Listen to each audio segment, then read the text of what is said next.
ಇವತ್ತು ಇನ್ನೊಂದು ಹೊಸ ವಿಷಯ, ಇಂಟ್ರೆಸ್ಟಿಂಗ್ ವಿಷಯ ಏನು ಅಂತಂದ್ರೆ, ಎಲ್ಲಾ ದೇಶದಲ್ಲೂ ಇನ್ಕ್ಲೂಡಿಂಗ್ ನಮ್ಮ ದೇಶದಲ್ಲೂ ಎಐ ಇವಾಗ ಇತ್ತೀಚೆಗೆ ತುಂಬಾ ಕೇಳ್ತಾ ಇದ್ದೀರಾ.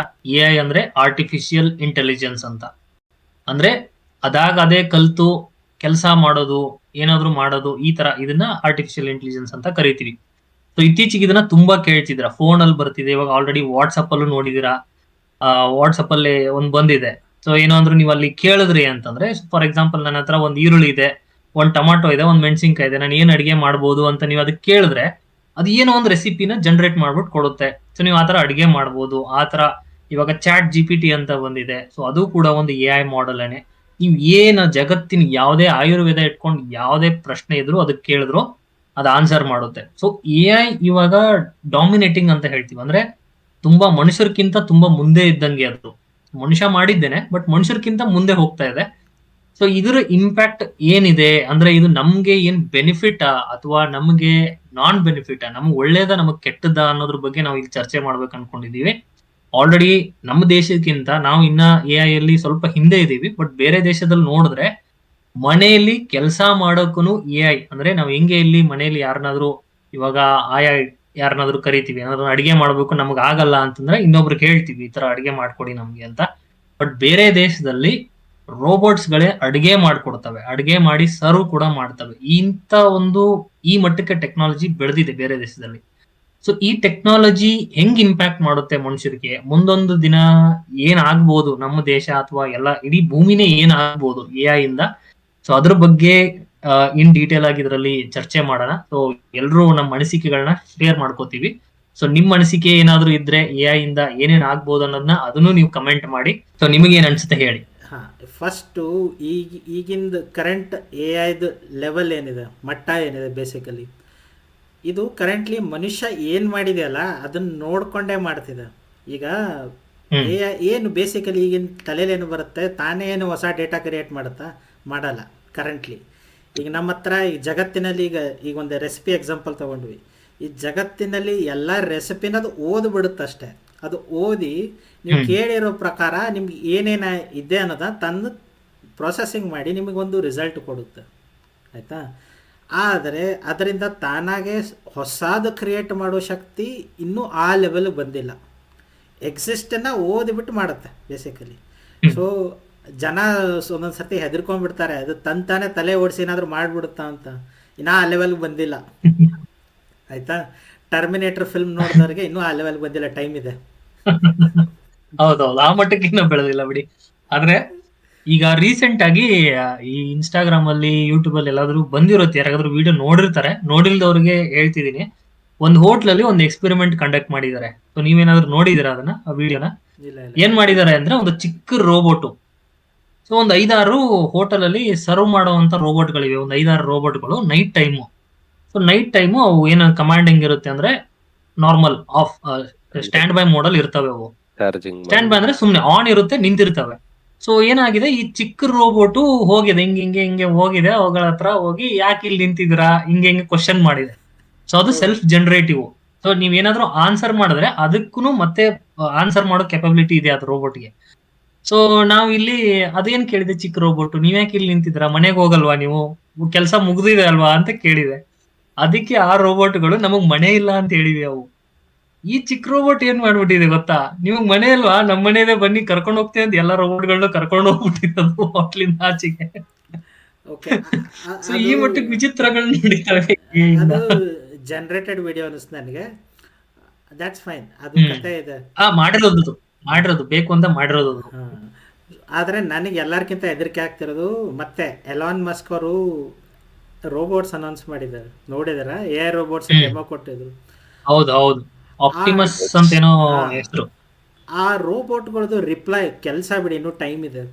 ರೋಬೋಟ್ಸ್ಗಳ ರಿಪ್ಲೈ ಎಷ್ಟು ನ್ಯಾಚುರಲ್ ಇತ್ತು ಅಂದರೆ, ಮನುಷ್ಯ ಮಷಿನ್ ಡಿಫ್ರೆನ್ಷಿಯೇಷನೇ ಇಲ್ಲ. ಅದು ಕನ್ವರ್ಸೇಷನ್ ಹಾಕಿದ್ದಾರೆ ವೀಡಿಯೋಸು, ಇದರಲ್ಲಿ ಹೋಗಿ ಚೆಕ್ ಮಾಡಿದರೆ ಗೊತ್ತಾಗುತ್ತೆ. ಬೇಸಿಕಲಿ ಯೂಟ್ಯೂಬಲ್ಲಿ ಹೋಗಿ ಚೆಕ್ ಮಾಡಿದರೆ ಅವ್ರದ್ದು ವೀಡಿಯೋ ಸಿಗ್ತಾವೆ. ಬೇಸಿಕಲಿ ನಿಮ್ಗೆ ಐಡಿಯಾ ಸಿಗುತ್ತೆ ಯಾವ ಲೆವೆಲ್ಗೆ technology, especially artificial intelligence space ಮುಂದೆ ಹೋಗಿದೆ.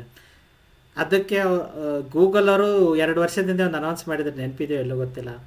ಈಗ ಹಾ ಕಾಲ್ ಮಾಡಿ ಒಂದು ಡಾಮಿನೋಸ್ಗೆ ಕಾಲ್ ಮಾಡಿ ಒಂದು ಪಿಜ್ಜಾ ಆರ್ಡರ್ ಮಾಡು ಅಂತ ಹೇಳಿದರೆ ಅದು ಸ್ಟೆಪ್ ಬೈ ಸ್ಟೆಪ್ ಅವ್ರ ಕ್ವಶನ್ಸ್ಗೆಲ್ಲ ಆನ್ಸರ್ ಮಾಡಿ ಆರ್ಡರ್ ಮಾಡಿ ಕಂಪ್ಲೀಟ್ ಮಾಡ್ತು. ಇದು ಲೈವ್ ತೋರಿಸಿದ್ರು, ಈ ಕೆಪಬಿಲಿಟಿ ಇದೆ ನಮಗೆ, ಗೂಗಲ್ ಪಿಕ್ಸೆಲಲ್ಲಿ ಬರುತ್ತೆ ಅಂತ ಅನೌನ್ಸ್ ಮಾಡಿದ್ರು. ಅದು ಈಗ ಬರ್ತಿದೆ, ಇನ್ನೂ ಫೈನಲ್ ಆಗಿಲ್ಲ. ಆದರೆ ಈ ಪಾರ್ಟ್ ಆಲ್ರೆಡಿ ಮುಗಿಸ್ಬಿಟ್ಟಿದ್ದಾರೆ. ಒಬ್ಬ ಮನುಷ್ಯ ಮಾಡೋ ಕೆಲಸ ಈಗ ಪ್ರೆಸೆಂಟ್ ಹೆಂಗಿದೆ ಅಂತಂದರೆ, ಈಗ ನಮ್ಗೆ ಯಾರೋ ಅಸಿಸ್ಟೆಂಟ್ ಬೇಕಾಗಿರುತ್ತೆ ಅಥವಾ ಮನೆ ಕೆಲಸದವರು, ಇಂಥ ಕೆಲಸಗಳು ಮಾಡೋಂಥದ್ದಕ್ಕೆಲ್ಲ ಈಗ ಆಲ್ರೆಡಿ AI ಇಂಪ್ಲಿಮೆಂಟ್ ಆಗ್ತಾ ಇದೆ. ಈಗ ಫಾರ್ ಎಕ್ಸಾಂಪಲ್ ನೀವು ಹೇಳಿದ್ರಲ್ಲ ಗೂಗಲ್ದು ಜೆಮಿನೈದು ಪಿಜ್ಜಾ ಆರ್ಡ್ರ್ ಮಾಡೋದಕ್ಕೆ, ಅದೇ ಕಾಲ್ ಮಾಡಿ ಪಿಜ್ಜಾ ಸೆಂಟರ್ಗೆ ನಮಗೇನು ಬೇಕು, ಅವ್ರು ಯಾವ ರೆಸಿಪಿ ಬೇಕು ಎಲ್ಲ ಅದೇ ತಿಳ್ಕೊಂಡು ಅದೇ ಆರ್ಡ್ರ್ ಮಾಡಿದೆ, based on our previous order experience ಅಥವಾ ನಮ್ಮ ಡೀಟೇಲ್ಸ್ ತಗೊಂಡು. ಸೊ ಆ ಥರ ಇಂಪ್ಲಿಮೆಂಟೇಷನ್ ಆಗ್ತಿದೆ ಈಗ ಸದ್ಯಕ್ಕೆ. ಇನ್ನು ಮುಂದಕ್ಕೆ ಯಾವ ಥರ ಬರುತ್ತೆ ನೋಡಬೇಕು. ಸೊ ಏನು ಅಂತಂದ್ರೆ ಬೇಸಿಕ್ಲಿ ಎಐಗೆ ತುಂಬಾ ಡೇಟಾ ಬೇಕು. ಸೊ ಇವಾಗ ಎಲ್ರಿಗೂ ಒಂದು ವಿಚಿತ್ರ ತಲೆಯಲ್ಲಿ ಬರ್ತಿರುತ್ತೆ, ಅವಾಗ ಏನಾದ್ರೂ ಮಾತಾಡಿದ್ರೆ ನಾವು ಅದೇ ಬಂದ್ಬಿಟ್ಟಿರುತ್ತೆ. ಇವಾಗ ನೀವ್ ಏನಾದ್ರು ಸುಮ್ನೆ ಕೂತ್ಕೊಂಡು 4 ಜನ ಫ್ರೆಂಡ್ಸ್ ಅಥವಾ ಕಾಲಲ್ಲಿ ನನ್ಗೊಂದ್ ಮನೆ ಬೇಕಿದೆ, ಬಾಡಿಗೆ ಮನೆ ಬೇಕಿದೆ, ಈ ತರ ಏನಾದ್ರು ಒಂದು ಮಾತಾಡಿದ್ರೆ, ನೀವು ಯಾವ್ದಾದ್ರು ಸೋಷಿಯಲ್ ಮೀಡಿಯಾ ಈ ತರ ಏನಾದ್ರು ಓಪನ್ ಮಾಡಿದ್ರೆ ಆಟೋಮೆಟಿಕ್ ಅದೇ ಆಡ್ ಗಳು ಬಂದಿರುತ್ತೆ. ಅದೇ ತರನೇ ಎಐ ಕೂಡ ಡೇಟಾ ಕಲೆಕ್ಟ್ ಮಾಡ್ಕೊತಿರುತ್ತೆ. ಸೊ ಅವ್ರದ್ದು ಯಾವ್ದು ರೀತಿ ಆಗಿದೆ ಅಂದ್ರೆ, ಲಾಸ್ಟ್ ಟೈಮ್ ಅವರು ಯಾವ ಪಿಜ್ಜಾ ಶಾಪ್ ಹೋಗಿದ್ರು, ಯಾವ ಪಿಜ್ಜಾ ತಗೊಂಡಿದ್ರು, ಎಷ್ಟು ಪೇ ಮಾಡಿದ್ರು, ಎಲ್ಲಾ ಡೀಟೇಲ್ಸ್ ಕಲೆಕ್ಟ್ ಮಾಡ್ಕೊಂಡಿದೆ ಅದು. ಸೊ ಹಂಗಾಗಿ ನೆಕ್ಸ್ಟ್ ಪಿಜ್ಜಾ ಬುಕ್ ಮಾಡು ಅಂತ ಅಂದಾಗ ಅದಕ್ಕೆ ಗೊತ್ತು, ಹಳೇದ ಇವನ್ ಎಲ್ಲಿ ತಿಂದಿದ್ದಾನೆ, ಏನ್ ತಿಂದಿದ್ದಾನೆ ಅಂತ ಗೊತ್ತು. ಸೊ ಅದೇ ಡೈಲ್ ಮಾಡಿ ನಂಗೆ ಇದೇ ಪಿಜ್ಜಾ ಬೇಕು, ಇದೇ ನನ್ನ ಅಡ್ರೆಸ್, ಇದೇ ನಮ್ಮ ಮನೆ. ಸೊ ನಮ್ ಫೋನಲ್ಲಿ ಆಲ್ರೆಡಿ ನಮ್ ಲೊಕೇಶನ್ ಸೇವ್ ಆಗಿರುತ್ತೆ. ಸೊ ಇದೇ ಮನೆ ಎಲ್ಲ ಆರ್ಡರ್ ಹಾಕ್ಬಿಟ್ಟಿದೆ ಅದು. ಸೊ ಅದೊಂದು ಟೆಸ್ಟೆಡ್, ಅಂದ್ರೆ ಆ ತರ ಬರುತ್ತೆ ಮುಂದೆ ಅಂತ ಅವ್ರು ಗೂಗಲ್ ಅವ್ರು ಮಾಡಿದ್ದು. ಸೊ ಅದು ಕೂಡ ಚೆನ್ನಾಗಿತ್ತು. ಬರುತ್ತೆ ಅಲ್ಲ, ಬಂದಾಗಿದೆ ಆಯ್ತಾ. ಮೋಸ್ಟ್ ಆಫ್ ದ ಜನ ನಾವು ಜಿಮೇಲ್ ಯೂಸ್ ಮಾಡ್ತೀವಿ, ಹೌದಾ. ನಾನು ಒಂದು ಡಾಮಿನೋಸ್ ಇಂದ ಪಿಜ್ಜಾ ಆರ್ಡರ್ ಮಾಡಿದೆ ಅಂದ್ರೆ ಒಂದು ರಿಸಿಪ್ಟು ಇನ್ವಾಯ್ಸ್ ಜಿಮೇಲಿಗೆ ಬರುತ್ತೆ. ಆಲ್ರೆಡಿ ಅದನ್ನು ಓದಿ ಮುಗೀತು. ಓಕೆ, ನೀವು ನೋಡಿ ಮಾಡಿದಾನೆ, ಇದು ಲಿಸ್ಟಲ್ಲಿ ಹಾಕೋದಿದ್ದೀನಿ ಏನಾಗಿದೆ, ಯಾವ ಸೈಜ್ ಆರ್ಡರ್ ಮಾಡಿದ್ದಾನೆ ಆಯ್ತಾ. ಮತ್ತು ಅವ್ರು ಫೀಚರ್ ಕೊಟ್ಟಿದ್ದಾರೆ, ನಿಮ್ಗೆ ಸ್ಪ್ಯಾಮ್ ಕ್ಲಿಯರ್ ಮಾಡ್ಬೇಕಾ, ನಾವು ಓದಿ ಕ್ಲಿಯರ್ ಮಾಡ್ತೀವಿ ನಾವೇ ಅಂತ, ಇಲ್ಲ ಸಮರಿ ಬೇಕಾ, ಒಂದು ಇಮೇಲ್ ಸಮರಿ ಬೇಕಾ, ನಾವೇ ಮಾಡ್ತೀವಿ ಅಂತ. ಈಗ ಸ್ಪೆಷಲಿ ನಾನು AI ಯೂಸ್ ಮಾಡ್ತೀನಿ ಒಂದು ಲೆವೆಲ್ಗೆ. ಯಾವ ಥರ ಅಂದರೆ, ತುಂಬ ಲೆಂದಿ ಒಂದು ಆರ್ಟಿಕಲ್ ಇರುತ್ತೆ, ತುಂಬ ದೊಡ್ಡದು ಆಯಿತಾ. ನನ್ನ ಹತ್ರ ಅಷ್ಟು ಓದೋಷ್ಟು ಪೇಷನ್ಸ್ ಇಲ್ಲ. ಏನು ಮಾಡಬೇಕು, ಆ URL ಚಾಟ್ ಜಿಪಿಟಿಯಲ್ಲಿ ಹಾಕಿ ಇದನ್ನು ನನಗೆ 10 ಪಾಯಿಂಟಲ್ಲಿ ಎಕ್ಸ್ಪ್ಲೇನ್ ಮಾಡು, ಇದರಲ್ಲಿ ಏನಿದೆ ಅಂತ ಹೇಳಿದರೆ ಅದು ಅಷ್ಟೇ ಪಾಯಿಂಟಲ್ಲಿ ಸಮರೈಸ್ ಮಾಡಿಕೊಡುತ್ತೆ ನಿಮಗೆ. ಟೈಮ್ ಇಲ್ಲ ಅಂದರೆ ನಿಮ್ಗೆ ಓದೋಕೆ ಹೆಲ್ಪ್ ಮಾಡುತ್ತೆ. ಇದು ಒಂದು ಪಾಸಿಟಿವ್ ಆಯಿತಾ, ಇದು ಒಂದು ಪಾಸಿಟಿವ್. ನೆಗೆಟಿವ್ ಏನಂದರೆ ನಾವು ಫುಲ್ ಓದೋದು ಬಿಟ್ಬಿಡ್ತೀವಿ. ಕಂಟೆಕ್ಸ್ಟ್ AI ಅದಕ್ಕೆ ಹೆಂಗೆ ಅರ್ಥ ಆಗುತ್ತೆ ಹಾಗೇ ಸಮರಿ ಮಾಡುತ್ತೆ. ಸೊ ಅದನ್ನು ಕನ್ವರ್ಟ್ ಮಾಡೋದಲ್ಲಿ ಕಂಟೆಕ್ಸ್ಟ್ ಹೋಯ್ತು, ಅದ್ರದ್ದು ಏನು ಮೂಲ, ಏನದ್ರದ್ದು ಹೆಂಗೆ ಅವರು ಬರ್ದವನು ಉದ್ದೇಶ ಏನಿರುತ್ತೆ, ಮೂಲ ಉದ್ದೇಶ, ಅದು ಒಂದೊಂದು ಸರ್ತಿ ತಪ್ಪಾಗ್ಬೋದು ಈ ಕನ್ವರ್ಷನಲ್ಲಿ. ಸೊ AI ಒಂದೊಂದು ಸರ್ತಿ ಯೂಸ್ ಮಾಡ್ಕೊಳ್ಳೋರ ಮೇಲೆ ಹೋಗುತ್ತೆ. ಪ್ಲಸ್ ಈಗ 1 ವರ್ಷದ ಕೆಳಗೆ ತುಂಬ ದೊಡ್ಡದೊಂದು ಇಶ್ಯೂ ಆಗಿತ್ತು. ಏನು, AI ಈಗ ಪಿಕ್ಚರ್ಸನ್ನು ಜನ್ರೇಟ್ ಮಾಡ್ತಿದ್ರು, ಇಮೇಜಸ್ಸು ಪಿಕ್ಚರ್ಸು ಆಯಿತಾ. ಡೀಪ್ ಫೇಕ್ ಅಲ್ಲ, ಪಿಕ್ಚರ್ಸ್ ಬರೀ. ಈಗ ಬೇಸಿಕಲಿ ಡೀಫೇಕಿಗೆ ಬರೋಣ, ಅದು ವೀಡಿಯೋಗೆ ಬರೋಣ. ಅದಕ್ಕಿಂತ ಮುಂಚೆ ಈಗ ಒಬ್ಬೊಬ್ಬ ಆರ್ಟಿಸ್ಟ್ ಸ್ಟೈಲ್ ಇರ್ತಾನೆ ಗೊತ್ತಾ, ವ್ಯಾನ್ ಗೋವನ್, ಇಲ್ಲ ನಿಮ್ಗೆ ಯಾರೋ ಬಂದಿದ್ದಾನೆ, ಪಿಕಾಸೋ ಇದ್ದಾನೆ ಅಂತ ಇಟ್ಕೊ. ಪಿಕಾಸೋದು ಆರ್ಟ್ ಎಲ್ಲ ಅವರು ಮಾಡಿರೋ ಪೇಂಟಿಂಗ್ಸ್ನ ಒಂದು ಸತಿ ಸ್ಟಡಿ ಮಾಡಿಬಿಡಿ, ಎಂಡ್ ಟು ಎಂಡ್. ಅದು ಹೇಗೆ ಫೀಡ್ ಮಾಡಿ ಸ್ಟಡಿ ಮಾಡಿಸಿ ಇದೇ ಸ್ಟೈಲಲ್ಲಿ ಒಂದು ಪೇಂಟಿಂಗ್ ಜನ್ರೇಟ್ ಮಾಡು ಅಂದರೆ ಒಂದು ಇಮೇಜ್ ಜನ್ರೇಟ್ ಮಾಡಿ ಬಿಸಾಕತ್ತದು. ಸೊ ಹೀಗೆ ಪಿಕಾಸೋ, ಓಕೆ ಪಿಕಾಸ್ ಸತ್ತು ಸುಮಾರು ದಿನ ಆಯಿತು, ಅವ್ರು ಬಂದು ಕಂಪ್ಲೇಂಟ್ ಮಾಡಲ್ಲ. ಆದರೆ ಈಗಿನ ಜನ್ರೇಷನಲ್ಲಿ ತುಂಬ ಜನ ಇದ್ದಾರೆ, ಆರ್ಟಿಸ್ಟ್ಗಳಿದ್ದಾರೆ. ಆ ಆರ್ಟಿಸ್ಟ್ಗಳದ್ದು ಪೇಂಟಿಂಗ್ಸ್ ಜನ್ರೇಟ್ ಮಾಡ್ತಿದ್ದಾರೆ ಅವ್ರ ಸ್ಟೈಲಲ್ಲಿ ಆಯಿತಾ. ಸೊ ಅದಕ್ಕೆ ಪ್ರಾಬ್ಲಮ್ ಬಂದಿತ್ತು, ಇದು ಒಂಥರ ಪೈರಸಿ. ಯಾಕಂದರೆ ಇವ್ರನ್ನ ತೊಗೊಂಬಂದು ಇದು ಜನ್ರೇಟ್ ಮಾಡ್ತಿದೆ, ಕೈಂಡ್ ಆಫ್ ಪೈರಸಿ, ಮಾಡೋಂಗಿಲ್ಲ ಅಂತ. ಆಮೇಲೆ ಇನ್ನೊಂದು ಥರ AI ನಡೀತಿದೆ ಈಗ ಸದ್ಯಕ್ಕೆ. ನೀವು ಎಲ್ಲರೂ ಕೇಳಿರ್ಬೋದಲ್ಲ, ಮೋದಿಯವರು ಅಚ್ಚಾ ಚಲ್ತಾ ಹೂ ಅಂತೇಳಿ ಒಂದು ಸಾಂಗ್ ಮಾಡಿಬಿಟ್ಟಿದ್ದಾರೆ ಮೋದಿ ಧ್ವನಿಲಿ. ಒಂದೇನು ಸುಮಾರು ಇದೆ, ಅದು ಮೋದಿಯವರು ಆಡಿದ್ದಲ್ಲ, AI ಜನ್ರೇಟ್. ಅದು ಇಲ್ಲಿ ಬಂತು ಡೀಪ್ ಫೇಕ್. ಇಲ್ಲಿ ಇದನ್ನು ವಾಯ್ಸನ್ನೇ ಫೇಕ್ ಮಾಡಿದ್ದಾರೆ. ಸೊ ನಿಮ್ಮದು ಸ್ನಿಪ್ಪೆಟ್ಸ್ ಕೊಟ್ಟರೆ, ನೀವು ಮಾತಾಡಿದ ಸ್ನಿಪ್ಪೆಟ್ಸ್ ಇದ್ರೆ, ಅಂದರೆ ಮೋದಿಯವರು ಒಂದು ಯಾವುದೋ ಸ್ಪೀಚ್ ಕೊಟ್ಟಿರ್ತಾರಲ್ಲ ಅವ್ರದ್ದು ರ್ಯಾಲಿ ಗಿಲಿಲಿ, ಆ ಸ್ಪೀಚ್ ತೊಗೊಂಡು ಫೀಡ್ ಮಾಡಿ ಅವ್ರದ್ದು ವಾಯ್ಸ್ ಇನ್ಪುಟ್ಸ್ನೆಲ್ಲ ನೀಟಾಗಿ ಸ್ಟಡಿ ಮಾಡುತ್ತೆ ಅದನ್ನೆಲ್ಲ. ಸೊ ಎ ಐ ಆಮೇಲೆ ಅರಿಜಿತ್ ಸಿಂಗ್ ಹಾಡಿದ್ದು ಇಲ್ಲ ಯಾರು ಹಾಡಿದ್ದೋ ಒಂದು ಸಾಂಗನ್ನು ಅದಕ್ಕೆ ಫೀಡ್ ಮಾಡಿ ರಿಪ್ಲೇಸ್ ಮಾಡಿ ಅಂತ ಹೇಳಿ ವಾಯ್ಸು. ಸೊ ಅದು ಚೇಂಜ್ ಮಾಡಿ ಕೊಡುತ್ತೆ. ಅದಕ್ಕೆ ನೀವು ಮೋದಿ ವಾಯ್ಸಲ್ಲಿ ಹಾಡಿರೋದು ಇವೆಲ್ಲ ಫೇಮಸ್ ಹಿಂದಿ ಸಾಂಗು ಎಲ್ಲ ಕೇಳ್ತಿರೋದು ಯೂಟ್ಯೂಬಲ್ಲಿ ಹೆಂಗೆ ಬಂತು? ಎ ಐ ಕೆಲಸ ಇದೆಲ್ಲ. ಈಗ ಎ ಐ ಕೆಲಸ ಅಂದ್ರೆ ಅಲ್ವಾ, ಈಗ ಎ ಐ ಬಂದ್ರೆ ಫುಲ್ ಫಾರ್ಮ್ ಎಲ್ಲದಕ್ಕೂ ಎಲ್ಲ ಸೆಕ್ಟರ್ಸ್ ಅಲ್ಲೂ ಎ ಐ ಬಂದ್ರೆ ಎಷ್ಟೊಂದು ಜನದ ಕೆಲಸ ಹೋಗುತ್ತೆ ಅಂತ ಅಂತಾರೆ ಜನ. ಇದ್ರ ಬಗ್ಗೆ ನಿಮ್ಮ ಅಭಿಪ್ರಾಯ ಹೇಳಿ ನೋಡ. ಸಿ ಕೆಲಸ ಇವಾಗ ಹೋಗುತ್ತೆ ಅಂತಂದ್ರೆ ಎ ಐ ಇಂದ 100% ವ್ಯಾನಿಷ್ ಅಂತೂ ಮಾಡಕ್ಕಾಗಲ್ಲ. ಬಟ್ ಕೆಲಸಗಳಂತೂ ಹೋಗ್ತಾ ಇದೆ ಆಲ್ಮೋಸ್ಟ್. ಇವಾಗ ರೀಸೆಂಟ್ ಆಗಿ ಯಾವುದೋ ನಮ್ಮ ವಿಡಿಯೋದಲ್ಲೇ ನಾವು ಚರ್ಚೆ ಮಾಡಿದ್ವಿ, ಶರಣ್ ಹೆಗಡೆ ಅವ್ರದ್ದು. ಅವ್ರಲ್ಲೂ ಒಂದು ಎ ಐ ನ ಮೆನ್ಷನ್ ಮಾಡಿದ್ರು, ಎಷ್ಟೊಂದು % ಆಫ್ ಕೆಲಸ ನಮ್ದ್ರಲ್ಲಿ ಎ ಐ ಮಾಡ್ತಾ ಇದೆ ಅಂತ. ಸೊ ಅಲ್ಲಿ ಲೇ ಆಫ್ ಆಯ್ತು. ಸೊ ಅದು ಕೂಡ ಒಂದು ಕಾರಣ ಆಗಿ ಪಾಯಿಂಟ್ ಆ್ಯಡ್ ಆಗ್ತಿದೆ. ಸೊ ಸದ್ಯಕ್ಕೆ ಇವಾಗ ಇನ್ನೊಂದು ನಾನು ಎಕ್ಸಾಂಪಲ್ ಹೇಳೋದಾದ್ರೆ, ಮುಂಚೆ ಎಲ್ಲ ಇವಾಗ ದೊಡ್ಡ ದೊಡ್ಡ ಚೀಲ ಎಲ್ಲ ಎತ್ತಿ ಇಡಕ್ಕೆ ಎಲ್ಲ ಮನುಷ್ಯರೇ ಬೇಕಾಗ್ತಿದ್ರು. ಈಗ ಅಮೆಝಾನ್ ವೇರ್ ಹೌಸೇ ತಗೊಳ್ಳಿ. ಸೊ ಅಮೆಝಾನ್ ವೇರ್ ಹೌಸ್ ಅಲ್ಲಿ ರೋಬೋಟ್ಸ್ ಗಳು ಎ ಐ ಯೂಸ್ ಮಾಡ್ಕೊಂಡು ರೋಬೋಟ್ಸ್ ಇವೆ ಅಂತ ಹೇಳ್ತಾರೆ.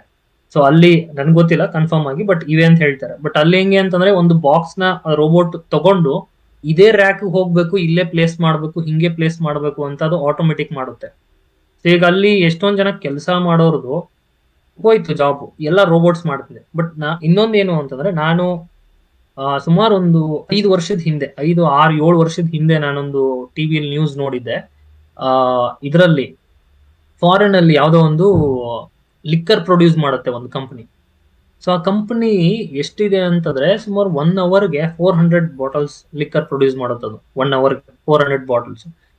ಅಷ್ಟು ದೊಡ್ಡ ಕಂಪನಿಯಲ್ಲಿ ಇದ್ದಿದ್ದು 3 ಜನ ಆಪರೇಟರ್ಸ್. 3 ಜನ ಆಪರೇಟರ್ಸ್, ಒಬ್ರು ಮಷೀನ್ಸ್ ನೋಡ್ಕೊಳಕ್ಕೆ, ಅಲ್ಲಿ ಏನೇನ್ ಮಷೀನ್ಸ್ ಇದೆ ಆ ಮಷೀನ್ಸ್ ನೋಡಕ್ಕೆ, ಇನ್ನೊಬ್ರು ಲಾಸ್ಟ್ ಎಂಡ್ ಅಲ್ಲಿ, ಮಧ್ಯದಲ್ಲಿ ಇವ್ರಿಗೆ ಮ್ಯಾನೇಜರ್. ಇದ್ದಿದ್ದು 3 ಜನ. ಸೊ ಇದು ಆಟೋಮೇಶನ್ ಸೆಕ್ಟರ್. ಬಟ್ ಇಲ್ಲೂ ಕೂಡ ಎ ಐ ಯೂಸ್ ಆಗ್ತಾ ಇದೆ. ಏನು ಅಂತಂದ್ರೆ, ಎಲ್ಲ ಪ್ಯಾಕಿಂಗ್ಸು ಏನ್ ನೋಡೋದಿರುತ್ತೆ, ಅಕೌಂಟ್ಸ್ ಇರುತ್ತೆ, ಏನೇನಿರುತ್ತೆ ಎಲ್ಲ ಎ ಐ ಬರ್ತಿದೆ. ಸೊ ಅಲ್ಲಿ ಆ ಫ್ಯಾಕ್ಟ್ರಿಯಲ್ಲಿ ಆ ಆಟೋಮೇಶನ್ ಇರ್ಲಿಲ್ಲ ಅಂತಂದಿದ್ರೆ, ಏನಿಲ್ಲ ಅಂದ್ರೂ ಒಂದು 50 ಜನ ಆದ್ರೂ ಕೆಲಸ ಮಾಡೋರು. ಸೊ ಹಾಗಾಗಿ ಎ ಐ ಮಾಡ್ತಾ ಇದೆ. ಅಂದ್ರೆ ಅಲ್ಲಿ ಇವಾಗ 50 ಜನ ಕೆಲಸ ಮಾಡೋರಲ್ಲಿ 3 ಜನ ಕೆಲಸ ಮಾಡ್ತಿದ್ರೆ, ಸೊ ಅಲ್ಲಿ ಜಾಬ್ಸ್ ಅಫ್ಕೋರ್ಸ್ ಹೋಗ್ತಾ ಇದೆ. ಎ ಐ ಇಂದ ಒಂದು ಬೆನಿಫಿಟ್ ಆಗ್ತಿದೆ ಯಾರಿಗೆ? ಓನರ್ಗೆ ಆಗ್ತಿದೆ. ಅವ್ನಿಗೆ ಕೆಲಸ ಬೇಗ ಆಗ್ತಿದೆ. ಮನುಷ್ಯರು ಮಾಡಿದ್ರೆ ಅಷ್ಟು ಫಾಸ್ಟ್ ಆಗಲ್ಲ. ಆದ್ರೆ ಏನಾಗ್ತಿದೆ, ಇಲ್ಲಿ ಜಾಬ್ಸ್ ಸಿಗ್ತಿಲ್ಲ. ಓಕೆ, ಇದು ಪ್ರಾಬ್ಲಮ್ ಇದೆ. ಇಲ್ಲ ಒಂದು ಹೇಳಿಬಿಡ್ತೀನಿ, ಟೆಕ್ನಾಲಜಿ ಪ್ರತಿ ಹಂತದಲ್ಲೂ ಬರೋದೆ. ಎ ಐಕ್ಕಿಂತ ಮುಂಚೆ ಈಗ ಹೇಳಿದ್ರಲ್ಲ ರೋಬೋಟಿಕ್ ಮ್ಯಾನುಫ್ಯಾಕ್ಚರಿಂಗ್, ಮನುಷ್ಯರೇ ಕೆಲಸ ಮಾಡ್ತಿದ್ರು. ಈ 30 ವರ್ಷ ಹಿಂದೆ ಹೋಗ್ಬಿಟ್ರೆ ರೋಬೋಟಿಕ್ ಮ್ಯಾನುಫ್ಯಾಕ್ಚರಿಂಗ್ ಇಲ್ಲ. ಕಾರ್ಗಿರೆಲ್ಲ ವೆಲ್ಡಿಂಗ್, ಸ್ಪೆಷಲಿ ಈಗ ವೆಲ್ಡಿಂಗ್ ಪಾಯಿಂಟ್ಸ್ ಇದ್ದಾವೆ, ಅವೆಲ್ಲ ಮನುಷ್ಯರೇ ಮಾಡ್ತಿದ್ರು. ಈಗ ಪ್ರೀ ಆಟೋಮೇಟೆಡ್ ರೋಬೋಟಿಕ್ ಅವು ಮಾಡ್ತಾವೆ ವೆಲ್ಡಿಂಗ್ ಪಾಯಿಂಟ್ಸ್ ಎಲ್ಲ. ಆದರೆ ಅದರ ಅರ್ಥ ಅವಾಗ ಕೆಲಸ ಮಾಡೋರೆಲ್ಲ ಎಲ್ಲೋದ್ರು, ಅವಾಗ ಬೇರೆ ಜಾಬ್ ಹುಡ್ಕೊಂಡ್ರು, ಇಲ್ಲ ಬೇರೆ ರೋಬೋಟ್ನೇ ಮ್ಯಾನುಫ್ಯಾಕ್ಚರಿಂಗ್ ಅಂತ ಸೆಕ್ಟರ್ ಸ್ಟಾರ್ಟ್ ಆಯಿತು. ರೋಬೋಟು ಮ್ಯಾನುಫ್ಯಾಕ್ಚರ್ ಮಾಡ್ಬೇಕು ತಾನೆ, ತಮ್ಮನ್ನು ತಾವೇ ಮ್ಯಾನುಫ್ಯಾಕ್ಚರ್ ಮಾಡ್ಕೊಳ್ಳಲ್ಲ. ಸೊ ಯಾವಾಗಾದರೂ ಒಂದು ಸ್ಪೇಸ್ ಏನೋ ಒಂದು ಆಟೋಮೇಟೋ ಆಯಿತು ಅಂದರೆ ಜನ ಇನ್ನೊಂದು ಸ್ಪೇಸಿಗೆ ಓಪನ್ ಆಗೇ ಆಗುತ್ತೆ. ಆಯಿತಾ? ಎ ಐ ಎಲ್ಲ ತಂತಾನೆ ಲೆವೆಲಿಗೆ ಮಾಡೋ ಅಷ್ಟು ಇನ್ನೂ ಮುಂದುವರೆದಿಲ್ಲ. ಆಯಿತಾ? ಸೊ ಈಗ ಒಂದು ಹೊಸದು ಬಂದಿದೆ, ಪ್ರಾಂಪ್ಟ್ ಇಂಜಿನಿಯರಿಂಗ್ ಅಂತ. ಯಾರಾದ್ರೂ ಗೊತ್ತಾ? ಎ ಐ ಪ್ರಾಂಪ್ಟ್ಸ್ನೇ ಹೆಂಗೆ ಕೊಡಬೇಕು, ಏನು ಮಾಡಬೇಕು ಅನ್ನೋದಕ್ಕೂ ಬಂದಿದೆ ಎ ಐ ಪ್ರಾಂಪ್ಟ್ಸ್ ಅಂತ. ಸೊ ಪ್ರಾಂಪ್ಟ್ ಇಂಜಿನಿಯರಿಂಗ್ ಅಂತ ಹೊಸ ಸೆಗ್ಮೆಂಟ್ ಬಂತು ಈಗ ಸಾಫ್ಟ್ವೇರ್ ಇಂಡಸ್ಟ್ರಿ. ಇದು ಒಂದು.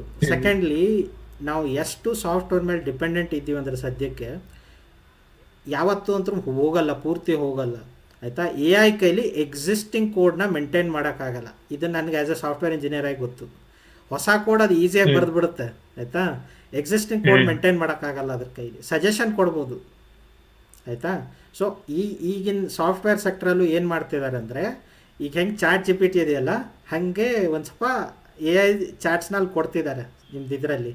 ನೀವು ಹೋಗಿ ನೋಡಿದರೆ, ಬೇಸಿಕಲಿ ನೋಡಿದರೆ ಕೋಪೈಲೆಂಟ್ ಅಂತ ನಿಮ್ಮದು ಇದು ಬ್ರೌಸರಲ್ಲೇ ಬರುತ್ತೆ, ಮೈಕ್ರೋಸಾಫ್ಟ್ ಕೋಪೈಲೆಟ್ ಅಂತ ಬರುತ್ತೆ. ಆಯಿತಾ? ಅದರಲ್ಲಿ ಹೋಗಿ ಕೋಡಿಂಗ್ ರಿಲೇಟೆಡ್ ಕ್ವಶನ್ಸ್ ಕೇಳಿ, ಒಂದೊಂದೇ ಕ್ವಶನ್ಸ್ ಕೇಳಿ, ಸ್ಟೆಪ್ ಬೈ ಸ್ಟೆಪ್ ಆನ್ಸರ್ಸ್ ಕೊಡುತ್ತೆ. ಇಲ್ಲ ನಿಮ್ಮದೇ ಕೋಡು ಹ್ಮ್ ಸ್ಪೆಸಿಫಿಕ್ ಕೋಡ್ ಬಗ್ಗೆ ಅದಕ್ಕೆ ಶೇರ್ ಮಾಡಿ ಕೇಳಿದರೆ ಆನ್ಸರ್ ಮಾಡುತ್ತೆ. ಪ್ರೊಪ್ರೈಟ್ರಿ ಕೋಡ್ ಹೇಳ್ತಿಲ್ಲ ನಾನು, ನೀವೇನೋ ಸುಮ್ಮನೆ ಟೈಮ್ ಪಾಸಿಂಗ್ ಮಾಡ್ತಿದ್ರೆ. ಈಗ ಗಿತ್ತಬ್ಬಿಂದ ನಿಮ್ದೊಂದು ಗಿತ್ತಬ್ಬಲ್ಲಿ ನಿಮ್ಮೊಂದು ಕೋಡ್ ತೊಗೊಂಡಿದ್ದಾರೆ, ಯಾವುದೋ ಓಪನ್ ಸೋರ್ಸ್ ಪ್ರಾಜೆಕ್ಟ್ ಇದೆ, ಅದನ್ನು ತೊಗೊಂಡ್ರಿ. ಅದನ್ನು ತೊಗೊಂಡು ಅನಲೈಸ್ ಮಾಡಬೇಕು ಅಂದರೆ ನಿಮ್ಗೆ ಅರ್ಥ ಆಗ್ತಿಲ್ಲ ಏನಿದೆ ಅಂತ. ಆ ಕೋಡನ್ನ ಮೈಕ್ರೋಸಾಫ್ಟ್ ಕೋಪೈಲಟಿಗೆ ಶೇರ್ ಮಾಡಿ, ಇದನ್ನು ಎಕ್ಸ್ಪ್ಲೇನ್ ಮಾಡು, ಇದನ್ನು ಹೆಂಗೆ ಮಾಡ್ಬೋದು ನಾನು ಅಂತ. ಇಟ್ ವಿಲ್ ಎಕ್ಸ್ಪ್ಲೇನ್ ಏನು ನಡೀತಿದೆ, ಮೆಥಡ್ ವೈಸ್ ಕೇಳಿದರೆ ಏನಾಗ್ತಿದೆ ಏನಿಲ್ಲ ಎಕ್ಸ್ಪ್ಲೇನ್ ಮಾಡುತ್ತೆ. ಸೊ ಎ ಐದು ಯೂಸೇಜು ಚೆನ್ನಾಗಿದೆ, ಮಾಡ್ಕೊಳ್ಳೋರು ಮಾಡ್ಕೋತಾರೆ. ಸೊ ಈಗ ಇರೋದೇನೆಂದರೆ ಅದನ್ನು ನೆಗೆಟಿವ್ ಅಂದ್ಕೊಂಡು ಸುಮ್ಮನೆ ಕೂತ್ರೆ ಎಷ್ಟು ಅಫೆಕ್ಟ್ ಆಗುತ್ತಲ್ಲ, ಅದಕ್ಕಿಂತ ಅದನ್ನು ಪಾಸಿಟಿವ್ ಆಗಿ ತೊಗೊಂಡು ನಿಮ್ಮನ್ನು ಇಂಪ್ರೂವ್ ಮಾಡಿಕೊಂಡ್ರೆ ಇಟ್ ವಿಲ್ ಬಿ ಬೆಟರ್. ಆಯಿತಾ? ನೆಗೆಟಿವ್ ಅಂದ್ಕೊಂಡು ಜಾಬ್ ಹೋಗುತ್ತೆ ಅಂತ ನಾವು ಡೆವಲಪ್ಮೆಂಟ್ ನಿಲ್ಸೋಕ್ಕಾಗಲ್ಲ. ಮುಂಚೆ ಟಾಂಗಾ ಗಾಡಿಗಳಿದ್ದು, ಅದಕ್ಕೆ ಟಾಂಗಾ ಗಾಡಿಗೆ ಅಫೆಕ್ಟ್ ಆಗುತ್ತೆ ಅಂತ ಕಾರ್ ತೆಗಿಯೋಕ್ಕಾಗಲಿಲ್ಲ. ಟಾಂಗಾ ಗಾಡಿನ ಬಿಟ್ವಿ, ಆಟೋ ಬಂದು ಸೈಡ್ ಎಫೆಕ್ಟ್ ಆಟೋಗಳು ಬಂದು, ಆಯ್ತಾನೆ. ಸೊ ಜನ ಅಡಾಪ್ಟ್ ಆಗ್ತಾರೆ, ಸ್ಟೆಪ್ ಬೈ ಸ್ಟೆಪ್ ಅಡಾಪ್ಟ್ ಆಗ್ತಾರೆ. ಎ ಐ ಈಗ ಹೊಸದಲ್ಲ, ಜನ ಎಲ್ಲಿ ಯೂಸ್ ಮಾಡಬೇಕು ಹೆಂಗೆ ಯೂಸ್ ಮಾಡಬೇಕು ಗೊತ್ತಿಲ್ಲ. ನಿಧಾನಕ್ಕೆ ಎಲ್ರಿಗೂ ಯೂಸ್ ಮಾಡೋದು ಕಲಿತಾರಲ್ಲ, ಇನ್ನೊಂದು ಡೌನ್ ದ ಲೈನ್ ಇನ್ನೊಂದು 5 ವರ್ಷ ಕಾಮನ್ ಆಗಿಬಿಡುತ್ತೆ ಎ ಐ ಎಲ್ಲ ಸೆಕ್ಟ್ರಲ್ಲೂ. ಕೋಡಿಂಗ್ ಆಯಿತು, ನೆಕ್ಸ್ಟು ಆಟೋಮೇಷನ್ ಸೆಕ್ಟ್ರಲ್ಲೂ ನೆಕ್ಸ್ಟ್ ಬರ್ತಾ ಇದೆ. ಇನ್ನು ಸರ್ವಿಸಿಗೆ ಎಲಾನ್ ಮಸ್ಕ್ ತೋರಿಸಿದ್ರಲ್ಲ ಆಪ್ಟಿಮಸ್ ರೋಬೋಟು, ಆ ಸರ್ವಿಸ್ ಇಂಡಸ್ಟ್ರಿಯಲ್ಲಿ ಬರುತ್ತೆ. ಎಲ್ಲಿ ಯೂಸ್ ಮಾಡ್ಬೋದು, ಎಲ್ಲಿ ಮನುಷ್ಯರನ್ನ ಯೂಸ್ ಮಾಡೋಕ್ಕಾಗಲ್ಲ. ಯಾವಾಗ ಸ್ಪೆಸಿಫಿಕಲಿ ನೈಟ್ ಟೈಮ್ ಮನುಷ್ಯರಿಗೆ ಕೆಲವೊಂದು ಕೆಲಸ ಮಾಡೋಕ್ಕಾಗಲ್ಲ, ಮಾಡಿಸಿ ರೋಬೋಟ್ ಕಡೆ. ಏನು ತಪ್ಪಿದೆ ಅದರಲ್ಲಿ? ಬೇಡ, ವೆದರ್ ಚೆನ್ನಾಗಿರಲ್ಲ, ಮೈನಿಂಗ್ ಇರ್ತವೆ, ಕೋಲ್ ಮೈನಿಂಗ್ ಇನ್ನೂ ನಡೀತಾ ಇದೆ, ಕ್ಲೋಸ್ ಆಗಿಲ್ಲ 100%. ಮೈನಿಂಗ್ ಪ್ರಾಜೆಕ್ಟ್ಸಿಗೆ ಯೂಸ್ ಮಾಡಿ, ರೋಬೋಟ್ಸ್ನ ಯಾರು ಬೇಡ ಅಂತಾರೆ. ಸೊ ಅವೆಲ್ಲ ಸೆಕ್ಟ್ರಲ್ಲಿ ಫಸ್ಟು ಇವೆಲ್ಲ ಎಕ್ಸ್ಪೆನ್ಸಿವ್, ರೋಬೋಟ್ಸ್ ಎಲ್ಲ ಭಯಂಕರ ಎಕ್ಸ್ಪೆನ್ಸಿವ್, ಅವ್ರಿಗೆ ಇನ್ವೆಸ್ಟ್ಮೆಂಟು ತುಂಬ ಇದೆ, ಅದಕ್ಕೆಲ್ಲ ಇದೆ. ಸೊ ಈ ನೆಕ್ಸ್ಟ್ 5 to 10 ಇಯರ್ಸಲ್ಲಿ ಎ ಐ ಮೇಲೆ ಬೇಜಾನ್ ದುಡ್ಡು ಖರ್ಚಾಗುತ್ತೆ. ಆಯಿತಾ? ಈಗೂ ದುಡ್ಡು ಭಯಂಕರ ಖರ್ಚಾಗ್ತಿದೆ. Chat GPT is not profitable. Open A ಐದಿಂದ ಬರುತ್ತೆ, ಚಾಟ್ GPT ಎಲ್ಲಿಂದ ಬರುತ್ತೆ? ಅದಕ್ಕೆ ಫಂಡಿಂಗ್ ಯಾರು ಮಾಡ್ತಿದ್ದಾರೆ? ಮೈಕ್ರೋಸಾಫ್ಟ್ ಮಾಡ್ತಿದ್ದಾರೆ. ಬೇಸಿಕಲಿ ಇನ್ವೆಸ್ಟರ್ಸ್ ಇದ್ದಾರೆ, ಆದರೆ ಅವ್ರು ಸ್ಟಿಲ್ ಪ್ರಾಫಿಟೇಬಲ್ ಇಲ್ಲ. ಯಾಕೆ? ಒಂದು ಎ ಐ ನಿಮ್ಗೆ ಆನ್ಸರ್ ಮಾಡಬೇಕು ಅಂತಂದರೆ ಅಲ್ಲಿ ತುಂಬ ಪ್ರೊಸೆಸಿಂಗ್ ಪವರ್ ಬೇಕು. ಆಯಿತಾ? ಈ ಎ ಐದಿಂದ ಪ್ರಾಫಿಟೇಬಲ್ ಆಗಿರೋದು ಎನ್ವಿಡಿಯಾಗೆ ಮಾತ್ರ. ಯಾಕಂದರೆ ಅವ್ರು GPU ಸಿಕ್ಕಾಪಟ್ಟೆ ಸೇಲ್ ಆಗ್ತಿದೆ, ಅವ್ರಿಗಷ್ಟೇ ಪ್ರಾಫಿಟ್ ಇದೆ. ಸೊ ಅವರು ಪ್ರಾಫಿಟೇಬಲ್ ಆಗಲಿಲ್ಲ ಅಂದರೆ ಚಾಟ್ GPT ಹತ್ಕೊಳ್ಳಿ, ಆದರೆ ಎ ಐ ಸರ್ವಿಸ್ ಇರಲಿ, ಡೌನ್ ದ ಲೈನ್ ಎಲ್ಲ ತಂತಾನೆ ಕ್ಲೋಸ್ ಆಗುತ್ತೆ. ಯಾಕಂದರೆ ಈಗ ಎಕ್ಸ್ಪ್ಲೋರೇಟಿವ್ ಫೇಸ್ ಇದೆ, ಎಲ್ಲರೂ ಎಕ್ಸ್ಪ್ಲೋರ್ ಮಾಡ್ತಿದ್ದಾರೆ ಎಲ್ಲಿ ಎ ಐನ ಯೂಸ್ ಮಾಡಬಹುದು ನಾವು ಅಂತ. ಸೊ ಅದಕ್ಕೆ ಪ್ರತಿಯೊಂದು ಸೆಕ್ಟ್ರಲ್ಲಿ ಎ ಐ ಅಪ್ಲೈ ಮಾಡಿ ನೋಡ್ತಿದ್ದಾರೆ. ಆಯಿತಾ? ಒಂದು ಟೈಮಲ್ಲಿ ಬಂದಮೇಲೆ ಡಿಸಿಷನ್ ಬರುತ್ತೆ, ಓಕೆ ಇಲ್ಲಿ ಯೂಸ್ ಮಾಡಿದರೆ ಎಕ್ಸ್ಪೆನ್ಸಿವ್ ಆಗೋಲ್ಲ, ಇಲ್ಲಿ ಯೂಸ್ ಆದರೆ ಎಕ್ಸ್ಪೆನ್ಸಿವ್ ಆಗುತ್ತೆ ಅಂತ. ಈಗ most of the services free ಇದ್ದಾವೆ. ಸೊ ಜನರಿಗೆ ಅದ್ರ ಕಾಸ್ಟ್ ಗೊತ್ತಾಗ್ತಿಲ್ಲ. ಯಾವಾಗ ಅದ್ರ ಸರ್ವಿಸ್ ಚಾರ್ಜ್ ಮಾಡೋಕ್ಕೆ ಸ್ಟಾರ್ಟ್ ಮಾಡ್ತಾರಲ್ಲ, ಆವಾಗ ರಿಯಲ್ ಕಾಸ್ಟ್ ಗೊತ್ತಾಗುತ್ತೆ. ಆವಾಗ ಒಬ್ಬ ನಾರ್ಮಲ್ ವ್ಯಕ್ತಿಗೆ ಹೈಯರ್ ಮಾಡಿ ನಾನು ಮಾಡಿಸಿದ್ರೆ ಚೀಪ್ ಆಗುತ್ತಾ, ಎ ಐ ಚೀಪ್ ಆಗುತ್ತಾ, ಅವ್ರಿಗೆ ನಿಧಾನ ಗೊತ್ತಾಗುತ್ತೆ. ಎಷ್ಟೊಂದ್ ಜನ ಇವಾಗ ಎ ಐ ಇಂದಾನೆ ಇವಾಗ ಯೂಟ್ಯೂಬ್ ಅಲ್ಲೇ ನೋಡಿ ಎಷ್ಟೊಂದ್ ಜನ ಅದರಲ್ಲಿ ದುಡ್ಡು ಮಾಡ್ತಿದ್ದಾರೆ. ಆನಿಮೇಟೆಡ್ ವಿಡಿಯೋಸ್ ಎಲ್ಲ ಮಾಡಿ ವಾಯ್ಸ್ ಓವರ್ ಎಲ್ಲ ಕೊಟ್ಟು ಅಂತವ್ರು ಯೂಸ್ ಸ್ವಲ್ಪ ಇರೋರು ದುಡ್ಡು ಮಾಡ್ಕೋತಿದಾರೆ ಎ ಐ ಇಂದಾನೆ. ಏನ್ ಕೆಲಸ ಮಾಡಂಗಿಲ್ಲ, ಏನ್ ಇನ್ಪುಟ್ ಕೊಡಬೇಕು, ಹೆಂಗ್ ಮಾಡ್ಬೇಕು, ಆನಿಮೇಷನ್ ಏನ್ ಬೇಕು ನಂಗೆ ಕಾಂಟೆಕ್ಸ್ಟ್ ಅಂತ ಕೊಟ್ಬಿಟ್ರೆ ಅದಕ್ಕೆ ವಿಡಿಯೋನೇ ಜನರೇಟ್ ಮಾಡುತ್ತೆ. ಮಾಡ್ಬಿಟ್ಟು ತಗೊಳ್ಳಿ ಹಾಕಿ ಯೂಟ್ಯೂಬ್ ಅಲ್ಲಿ ಲಕ್ಷಾಂತರ ರೂಪಾಯಿ ದುಡಿತವ್ರ ಅದರಲ್ಲಿ. ಈಗ ಯಾವುದೋ ರೀಸೆಂಟು ಇದು NVIDIA CEO ಇಂಟರ್ವ್ಯೂ ನೋಡ್ತಾ ಇದೆ. ಸೊ ಅದರಲ್ಲಿ ಹೋಸ್ಟ್ ಕ್ವಶನ್ ಕೇಳ್ತಾರೆ, ಎ ಐಯಿಂದ ಎಷ್ಟೊಂದು ಜನದ ಕೆಲಸ ಹೋಗುತ್ತೆ ಅಂತ ಅಂತಿದ್ದಾರೆ, ನಿಮ್ಮ ಅಭಿಪ್ರಾಯ ಏನು ಅಂತ. ಅವ್ರ ಆನ್ಸರ್ ಮಾಡೋದು, ಎ ಐನ ಕರೆಕ್ಟಾಗಿ ಯೂಸ್ ಮಾಡಿಕೊಂಡ್ರೆ ಯಾರ ಕೆಲಸನೂ ಹೋಗಲ್ಲ, ಅವ್ರ ಕೆಲಸ ಇನ್ನೂ ಈಸಿ ಆಗುತ್ತೆ. ದಿನ 10 ಅವರ್ ಕೆಲಸ ಮಾಡೋದನ್ನ 2 ಅವರ್ ಎ ಐ ಯೂಸ್ ಮಾಡ್ಕೊಂಡು ಕೆಲಸ ಮುಗಿಸ್ಬೋದು ಅಂತ. ಸೊ ಇದೇ ಥರ ಈಗ ಯೂಟ್ಯೂಬಲ್ಲಿ ಎಷ್ಟೊಂದು ಜನ ಆ್ಯನಿಮೇಟೆಡ್ ವಿಡಿಯೋಸ್ ಮಾಡ್ತಿದ್ದಾರೆ, ಡೆವಲಪರ್ಸ್ ಎಷ್ಟೊಂದು ಜನ ಕೋಡ್ನ ಎ ಐ ಕೈಲಿ ಬರೆಸ್ತಿದ್ದಾರೆ. ಸೊ ಅದನ್ನೆಲ್ಲ ಆಮೇಲೆ ಈಗ ಆರ್ಟಿಸ್ಟ್ ಎಲ್ಲ ಎ ಐ ಕೈಲಿ ಇಮೇಜಸ್ ಜನ್ರೇಟ್ ಮಾಡ್ತಿದ್ದಾರೆ. ಯೂಟ್ಯೂಬ್ ತಮ್ಮನೇಲಿ ಬೇಕು ಅಂದರೆ ಅದೇ ಜನ್ರೇಟ್ ಮಾಡಿಕೊಡುತ್ತೆ. ಈ ಥರ ಎಲ್ಲ ಮಾಡಿಸ್ಕೊಬೋದು. ಅದನ್ನು ಯೂಸ್ ಮಾಡಿಕೊಂಡು ಇನ್ನೂ ಎಫಿಷಿಯನ್ಸಿ ಜಾಸ್ತಿ ಮಾಡ್ಬೋದು, ಕರೆಕ್ಟ್, ನಮ್ಮ ಟೈಮ್ ಸೇವ್ ಮಾಡ್ಕೊಬೋದು. ಕರೆಕ್ಟ್. ಅದೇ ಅದನ್ನ ಒಳ್ಳೆ ರೀತಿಯಲ್ಲಿ ನಮ್ ಬೆನಿಫಿಟ್ಸ್ ಆಗೋ ತರ ಮಾಡಿದ್ರೆ ಅದರಿಂದ ಖಂಡಿತ ಉಪಯೋಗ ಇದೆ. ಸುಮ್ನೆ ಹಾಳು ಮುಳು ಮಾಡ್ತೀನಿ ಅಂದ್ರೆ ಅದು ಹಾಳು ಮುಳುಗೆ ಸೀಮಿತ ಆಗೋಗುತ್ತೆ. ಹಾಳು ಮಾಡಿದ್ಯಾ? ಇವಾಗ ಹೇಳಿದ್ರಲ್ಲ ನೀವು ಅದು ನಾವು ಹೇಳಿದ್ವಲ್ಲ, ಇವಾಗ ಮೋದಿ ಸಾಂಗ್ ಆಡ್ಸೋದು ಬೇಕಾಗಿಲ್ಲ ಅದು, ಬಟ್ ಜನ ಮಾಡ್ತಾರೆ ಅದನ್ನ. ಅದು ಅದು ಒಂಥರ ಎಂಟರ್ಟೈನ್ಮೆಂಟ್ ಸೆಕ್ಟರ್ಗೆ ಅದು. ಅದು ಒಂದು ಕ್ರಿಯೇಟಿವ್ನೇ. ಈಗ ನಾನು ಈಗ ಹಾ ಹೇಳ್ದಲ್ಲ, ವಿಡಿಯೋ ಹೇಳಿದೆ, ಒಬ್ರು ಯಾರೋ ಮಾಡಿದ್ರು ರೀಸೆಂಟಾಗಿ, ಎಲ್ಲರೂ ಮಾರ್ವೆಲ್ ಮೂವೀಸ್ ನೋಡಿರ್ತೀರ ಅಂದ್ಕೊಂಡು. ಮಾರ್ವಲ್ ಮೂವಿದನ್ನ ಒಂದು ಟ್ರೇಲರ್ ಸ್ಕ್ರಿಪ್ಟ್ ಏನು ಮಾಡಿದ್ದಾರೆ, ಹೊಸದಾಗಿ ಒಂದು ಸ್ಕ್ರಿಪ್ಟ್ ಚಾಟ್ ಜಿಪಿಟಿಲಿ ಹಾಕಿದ್ದಾರೆ, ಅವನೇ ವಿಡಿಯೋದಲ್ಲಿ ಎಕ್ಸ್ಪ್ಲೇನ್ ಮಾಡಿದ್ದು. ಚಾಟ್ ಜಿಪಿಟಿಲಿ ಹೋಗಿ ಒಂದು ಫಿಲ್ಮದ ಹೆಸರು ಕೊಟ್ಟು ಇದ್ರದ್ದು ಒಂದು ಟ್ರೇಲರ್ ರೆಡಿ ಮಾಡು, ಆದರೆ ಅದು ಈ ಕರೆಂಟ್ಲಿ ಎಲ್ಲ ಮಾರ್ವೆಲ್ ಮೂವೀಸ್ ಇರೋದು ಸೆಟ್ ಇರೋದು ಆಲ್ಮೋಸ್ಟ್ 2000 ಅರೌಂಡು 2010 1950 ಆಗಿದ್ರೆ ಹೆಂಗಾಗ್ಬೋದು ಅಂತ. ಹಂಗೆ ಬರೀ ಸ್ಕ್ರಿಪ್ಟ್ ಬರೀ, ಟ್ರೇಲರ್ ಸ್ಕ್ರಿಪ್ಟ್ ಬರೀ ಅಂತ. ಆ ಸ್ಕ್ರಿಪ್ಟ್ ತೊಗೊಂಡೋಗಿ ಇನ್ನೊಂದು ವಿಡಿಯೋ ಜನ್ರೇಟಿಂಗ್ ಇದು ಕೊಟ್ಟಿದ್ದಾನೆ, ಇದನ್ನು ಡಿಸ್ಕ್ರಿಪ್ಷನ್ ಕೊಟ್ಟರೆ ತಾನೇ ಜನ್ರೇಟ್ ಮಾಡುತ್ತೆ ವಿಡಿಯೋ, ಹಂಗೆ ಕೊಟ್ಟು ಅದ್ರ ಕೈಲಿ ಜನ್ರೇಟ್ ಮಾಡಿಸಿದ್ದಾನೆ, ಆ ವಿಡಿಯೋನ ಹಾಕಿದ್ದಾನೆ. ಸೊ ಅದು ಇಷ್ಟು ಅಥೆಂಟಿಕ್ ಆಗಿದೆ ಅಂದರೆ ಎಷ್ಟು ಚೆನ್ನಾಗಿದೆ ಅದನ್ನ ನೋಡೋಕ್ಕೆ. ನಾನು ಫಸ್ಟ್ 2-3 ಸತಿ ನೋಡಿದೆ, ಯಾರು ಮಾಡಿದ್ದಾರೆ ಇದನ್ನು, ಸೀರೀಸ್ ಗೀರೀಸ್ ಬರುತ್ತಾ.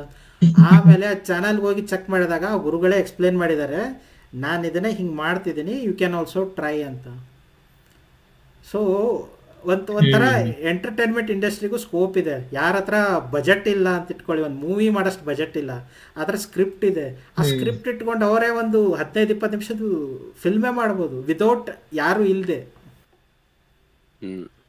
ನಾನೇನು ಹೇಳ ಫುಲ್ ಫ್ಲೆಜ್ಡ್ ಮಾಡ್ಬೋದು ಅಂತ ಹೇಳಲ್ಲ, ಆದರೆ ಇದು ಫುಲ್ ಫ್ಲೆಜ್ ಮಾಡಂಗು ಬರ್ಬೋದು. ಮತ್ತೆ ಇವಾಗ ಎಷ್ಟೊಂದ್ ಜನ ಈಗ IT ಸೆಕ್ಟರ್ ಅಲ್ಲಿ ಇರೋರು ಅವ್ರು ಹೇಳ್ತಾರೆ AI ಇಂದ ನಮ್ಗೆ ಪ್ಯಾನಿಕ್ ಇದೆ, AI ನಮ್ ಜಾಬ್ ಎಲ್ಲ ತಗೊಂಡ್ಬಿಡ್ಬೋದು ಅಂತ.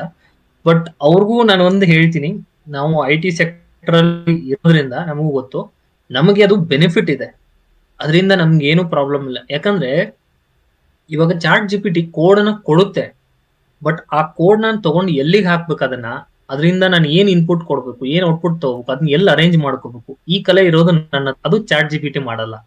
ಯಾಕಂದ್ರೆ ನಮ್ಮ ಹತ್ರ ಇರೋದು ಫುಲ್ ಪ್ರಾಜೆಕ್ಟ್ ಇರುತ್ತೆ, ಅಷ್ಟೊಂದು ಫೈಲ್ಸು ಕೊಡಕ್ಕಾಗಲ್ಲ ನಮ್ಗೆ. ಸೊ ಮನುಷ್ಯ ಬೇಕೇ ಬೇಕು, ನಮ್ಮ ನಾಲೆಜ್ ಇದ್ದು ಅದ್ರ ನಾಲೆಜ್ ಹೆಲ್ಪ್ ತಗೊಂಡು ನಾವು ನಮ್ ಕೆಲಸನ ಇನ್ನ ಸೂಪರ್ ಪವರ್ಫುಲ್ ಮಾಡ್ಕೋಬಹುದು. ಸೊ ಅದರಿಂದ 50-50 ಇದೆ, ಬಟ್ ಅದನ್ನ ಹೆಂಗ್ ಯುಟಿಲೈಸ್ ಮಾಡ್ಕೋತೀವಿ ಅದ್ರ ಮೇಲೆ ಡಿಪೆಂಡೆಡ್. 50% ಒಳ್ಳೇದಿದೆ, 50% ಕೆಟ್ಟದಿದೆ.